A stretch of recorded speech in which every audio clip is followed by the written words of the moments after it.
Uzak şehirde yine nefesler tutuldu. Şu ana kadar izlediğimiz en güzel bölümlerden biriydi. Herkesi şok eden gelişmeler var. Boran Alya'yı Cihan'dan ayırabilecek mi? Deniz Cihan babasını gördüğünde ne yapacak? Boran'ın yeni düşmanları kim? Ecmel ve Boran arasında neler yaşanacak? Alya ve Cihan aşkında sona mı gelindi? Zerrin ve Kaya ilişkisinde herkesi şaşırtan olay ne olacak? Hepsi ve daha fazlası şimdi videomda olacak. Videoya geçmeden önce Alya ve Cihan ayrılmasın diyenler, videoyu beğensinler ki senarist sesimizi duyup çiftimizi ayırmasın. Hadi videoya geçelim. Öncelikle muhteşem bir bölüm izledik. Yine 15-16 bandında reytinglerle zirvenin tek sahibi Uzak Şehir oldu. Özellikle bu bölüm Alya ve Cihan'ın oyunculuğu hepimizi çok etkiledi. O kadar iyi oynadılar ki onlar oynarken sanki biz de yanlarındaymışız gibi hissettik. Tek kelimeyle oyuncularımıza helal olsun. İlk olarak Boran'ın kararıyla başlayalım. Adam uyanacağına pişman oldu. 40 bölümdeki olayları tek bölümde öğrenen dizi karakteri olarak tarihe geçti. Önce karısının kardeşiyle evlendiğini, sonra babasının Ecmel olduğunu, daha sonra da kendini öldürmek isteyen kişinin de babası olduğunu öğrendi. Ben onun yerinde olsam benim fişimi çekin derim.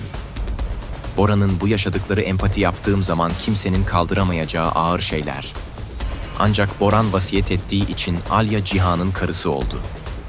Boran hata yaptığı için babası bilmeden onu öldürmek istedi. Kendi hatasına bakmayıp bir de Cihan'a ben her şeyi geri istiyorum dedi. Oğlumu, karımı, her şeyimi diye karar verdi. Yeni bölümde bu kararla sarsılan Cihan ve Alya ayrı bir konağa taşınıyorlar. Önceki videolarımda bunu göstermiştim. Sadakat her zamanki gibi Cihan'ın değil Boran'ın tarafında. Konaklar ayrılınca herkesin safı da yavaş yavaş belli olacak. Boran öncelikle yaşadığını devlete ispatlayacak, daha sonra da Alya'nın canını yakmak için Deniz Cihan'ı alma girişimlerinde bulunacak. Oğluyla karşılaşması da yürekler dağlanacak. Öldü sandığı babasını karşısında gören Deniz Cihan bize ters köşe yapabilir.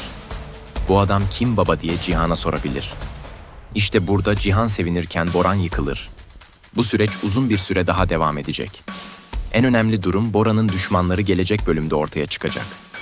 Bu düşmanları aileme söyleme diye vurgunu tembihlemişti.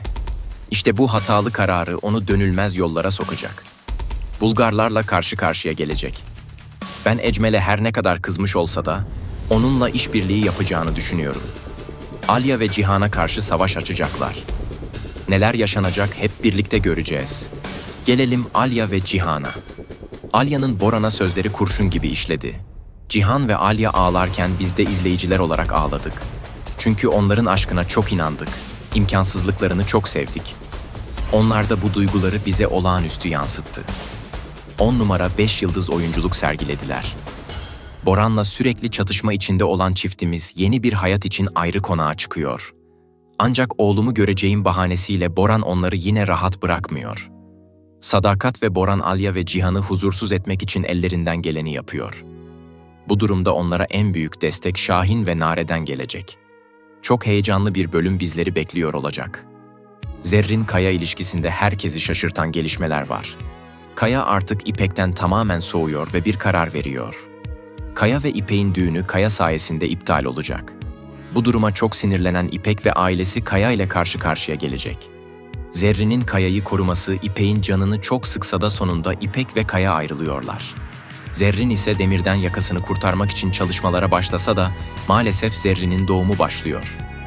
Bu konu yaklaşık 2 ila 3 bölüm içerisinde gerçekleşecek. Neler olacak hep birlikte izleyeceğiz. Bu bölümde Sadakat ve Vurgun Çelebi yakınlaşması olacak ve Ecmel bu durumu görecek. Haliyle Sadakat'i kıskanıp iyice kinlenecek. Bu durum Vurgun Çelebi'yi rahatsız edecek. Sadakat'i kıskanma sahneleri Sadakat'in çok hoşuna gidecek. Gerilimli olduğu kadar bir o kadar da eğlenceli bir bölüm olmasını bekliyorum. Uzak Şehir açık ara diğer dizilerden daha iyi bir şekilde ilerliyor. Gelen sonuçlar herkesi memnun ediyor.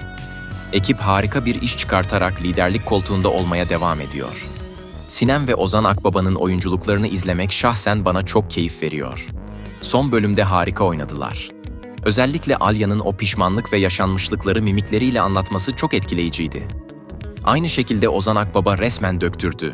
Oyunculuk dersi verdi. İki başrol oyuncumuzun performansı bölümün en iyi sahnelerinden biriydi. Bora'nın diziye katılması heyecan kattı ancak istemeyen bir kesim var. Sürekli Alya ve Cihan aşkı isteyen fanlar bu durumdan çok rahatsız. Ancak çiftimizin aşkına vurulan darbelere rağmen mücadelesi çabası birbirinden kopmaması takdire şayan. Gerçekten bu kadar imkansızlıklar içinde ayakta kalkmalarını ayakta alkışlıyorum. Sadakat'in yine eskiye sarması sıkıcı olmaya başladı. Artık Alya ve Cihan'ı rahat bırakması gerekiyor. Bu konuda ben Vurgun Çelebi'ye sesleniyorum. Sadakat'a yaklaş ve bu işi bitir. Bizi de azaptan kurtar. Artık dizide heyecan giderek büyüyor. Boran ve Cihan kardeşlerin Alya için çekişmesi çok ilgi görüyor. Çünkü yaşanmışlıklar, imkansızlıklar izleyici ekranda tutmaya devam ediyor. 40. bölüme geldik ve hala zirvede yer almaya devam ediyor. Şahsen ben oyunculukları aşırı beğeniyorum. Tüm oyuncularımız ellerinden geleni yapıyor ve en iyi performanslarını sergiliyorlar. Mesela bu bölümde Pakize ve Kadir'in eğlenceli görüntüleri diziye çok renk kattı. Onlar hakkında da artık ilerleyen bölümlerde güzel gelişmeler yaşanacak. Bu bölümde gerekli spoiler verilmiş oldu. Mutfakta yapılan konuşmalar yeni bölümlerin habercisi niteliğindeydi. Kaya ve İpek'in düğününden önce Pakize ve Kadir'in düğünü olursa şaşırmam. Dizimizde işlenecek o kadar çok konu var ki ince ince işlenirse izleyiciye kesinlikle geçecektir. Merak ve aksiyon dolu bir bölüm bizleri bekliyor olacak. Neler yaşanacak izleyip göreceğiz. Siz de uzak şehir ile ilgili gelişmelerden ilk benim haberim olsun diyorsanız abone olmayı unutmayın. Yeni videoda görüşürüz.